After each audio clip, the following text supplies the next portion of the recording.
सोलापूर जिल्ह्यातील माढा तालुक्यामध्ये झालेल्या अतिवृष्टीमुळे माढा तालुक्यातील उंदरगाव या गावामध्ये भीषण पूर परिस्थिती निर्माण झालेली आहे। या पूर परिस्थितीमुळे उंदरगाव गावामध्ये जनजीवन मात्र विस्कळीत झालेले दिसून येत आहे।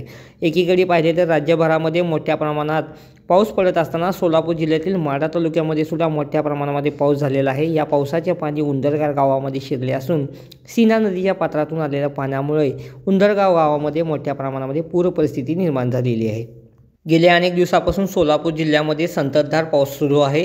मुसळधार पावसामुळे सोलापूर जिल्ह्यातील अनेक ठिकाणी जनजीवन विस्कळीत झालेले आहे। माढा मतदारसंघामध्ये झालेल्या अतिवृष्टीचे पाणी हे उंदरगाव गावामध्ये घुसले असून या गावातील अनेक शेतकऱ्यांच्या शेताच्या पिकामध्ये हे पाणी गेले आहे, तर अनेक लोकांच्या घरामध्ये सुद्धा हे पाणी शिरले आहे। महसूल प्रशासन, पोलीस प्रशासन आणि स्थानिक प्रशासन त्या ठिकाणी तळ ठोकून आहे। नागरिकांना सर्वतोपरी सुविधा देण्याकरिता आणि नागरिकांना सुरक्षिततेसाठी सर्वतोपरी उपाययोजना शासनाकडून आणि प्रशासनाकडून केल्या जात आहेत। माढा तालुक्यातील वाकाव आणि उंदरगाव येथे पाण्यामध्ये अडकलेल्या लोकांना बाहेर काढण्यासाठी एअरलिफ्टची सुविधा उपलब्ध करून देण्याची मागणी आमदार अभिजित पाटील यांनी जिल्हाधिकारी कुमार आशीर्वाद यांच्याकडे केलेली आहे।